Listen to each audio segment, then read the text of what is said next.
Hello friends, अरे बघा, गणेश चतुर्थीचा दिवस होता आणि इथं बनवलं होता भात आणि इथं मी वरणाला अशी फोडणी देत होते. इथं ठेवली होती आळूची पानं, तर ह्याच्या वड्या पण बनवायच्या होत्या आणि त्या वड्या बनवणार होती माझी बहीण. तर मग इथं बघा, खूप सारा पसारा झाला होता गॅस ओट्यावर. हे कारण एकाच वेळी खूप सारे पदार्थ बनवायचे होते. आम्ही सहज मोदकही बनवणार होतो. मम्मीचं असं म्हणणं होतं की सगळे तुम्ही एकत्र आलात तर आपण मोदक बनवूया, म्हणजे सगळेच खातील. मी मोदकाची तयारी करत होतो. आम्हाला तर तांदळाची खीरही बनवायची होती. आणि हा बघा, तेज खूप उद्योगी आहे. हा एकटाच असं येऊन इथं उभा राहिला होता दारात बाहेर बघत.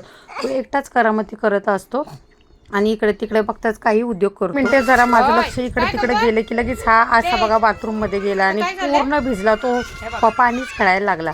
मग मी त्याला परत नंतर कपडे वगैरे चेंज केले. इथं बघा काय चाललंय, कपडे चेंज करून त्याला हगीच घातलेलं, मग फक्त टी शर्टच घातलं आणि मग नंतर परत इथं दुसरा उद्योग की एक तर त्याला तेजला माझ्या खूप सारी सर्दी झाली होती म्हणून आम्हाला त्याला केळ अजिबात द्यायचं नव्हतं, पण त्याने असं हाताने घेतलं आणि खाल्लं. आणि केळ संपते नाही तोपर्यंत पिझ्झाही आणला होता, तर एक हाताने पिझ्झा आणि एक हाताने असं केळ खात बसला आणि स्वतःहून खायला बसला. तर कसं वाटलं व्हिडिओ नक्की सांगा. Thank you, bye.